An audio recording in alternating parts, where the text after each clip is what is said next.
Hello students, today we will discuss the part 5 of chapter 2 and it is the last part of this chapter. So let's get started. हर एक economy में 3 activities कभी नहीं रुकती. पहला goods और services का production, दूसरा income का जनरेशन और तीसरा एक्सपेंडिचर, कंजम्पशन एक्सपेंडिचर और इन्वेस्टमेंट एक्सपेंडिचर की फॉर्म में. ये एक्टिविटीज़ इकोनॉमी की लाइफलाइन होती हैं.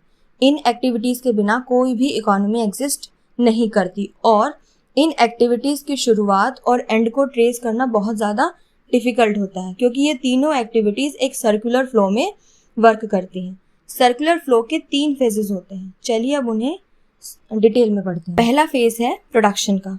प्रोडक्शन का मतलब होता है किसी भी प्रोडक्ट की वैल्यू को बढ़ाना. जैसे मान लो कि हमने लकड़ी खरीदी 10,000 रुपये में और उसी लकड़ी से चेयर्स बनाई गई जिनकी वैल्यू हो गई 25,000 रुपये.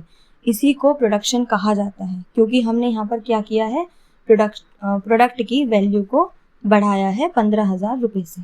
दूसरा फेज़ है इनकम जनरेशन का. इसे हम फेजेस ऑफ डिस्ट्रीब्यूशन भी बुलाते हैं. यहाँ पर हाउस होल्ड प्रोड्यूसर्स को फैक्टर सर्विसेज देते हैं और इन रिटर्न उन्हें फैक्टर पेमेंट्स मिलती है.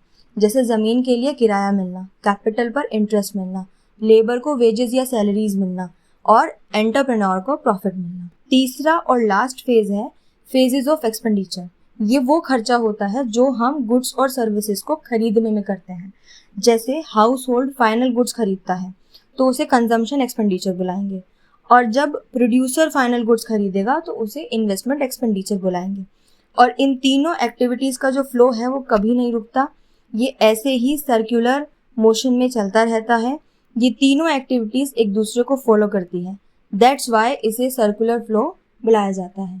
तीनों फेजेस को एक साथ कंसीडर करने पे हमें पता लगता है कि 2 सेक्टर इकोनॉमी में 3 एक्टिविटीज़ होती हैं, production, income generation and expenditure.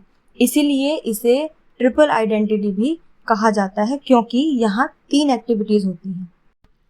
Circular flow model की अजम्पशंस क्या क्या हैं. सबसे पहली, यहाँ केवल 2 सेक्टर्स होते हैं, हाउस होल्ड और प्रोड्यूसर. दूसरी, हाउस होल्ड अपनी सारी इनकम को खर्च कर देता है, सेविंग बिल्कुल भी नहीं है. तीसरी अजम्पशन, हम ये मानकर चलते हैं कि जो डोमेस्टिक इकोनॉमी है एक क्लोज्ड इकोनॉमी है, ओपन नहीं.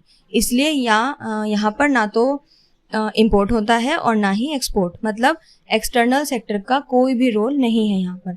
एंड लास्ट, गवर्नमेंट का भी कोई इन्वॉल्वमेंट नहीं होता है डोमेस्टिक इकोनॉमी में. एंड लास्ट कंक्लूजन ये निकलता है कि फर्म्स के थ्रू जो भी फैक्टर पेमेंट्स की जाती है, यानी कि जो इनकम जनरेट होती है वो फर्म्स के प्रोडक्शन के बराबर है. दूसरा, गुड्स एंड सर्विसेज का जो प्रोडक्शन है वो बराबर होता है उस एक्सपेंडिचर के जो हाउस होल्ड करता है गुड्स और सर्विसेज को खरीदने में. कहने का मतलब गुड्स और सर्विसेज बनाए जाते हैं तभी तो एक हाउस होल्ड उन्हें खरीद पाता है.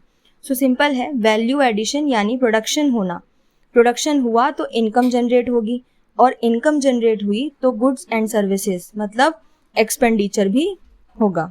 इसी को ही ट्रिपल आइडेंटिटी कहा जाता है. इसके सिग्निफिकेंस क्या क्या है. पहला तो ये कि ये हमारी हेल्प करता है नेशनल इनकम को एस्टिमेट करने में और दूसरी ये हमारी हेल्प करता है हर एक सेक्टर एक दूसरे पर डिपेंड कैसे करता है ये जानने में. So the chapter 2 of macro economics is completed. I hope you all understood this chapter. Thank you.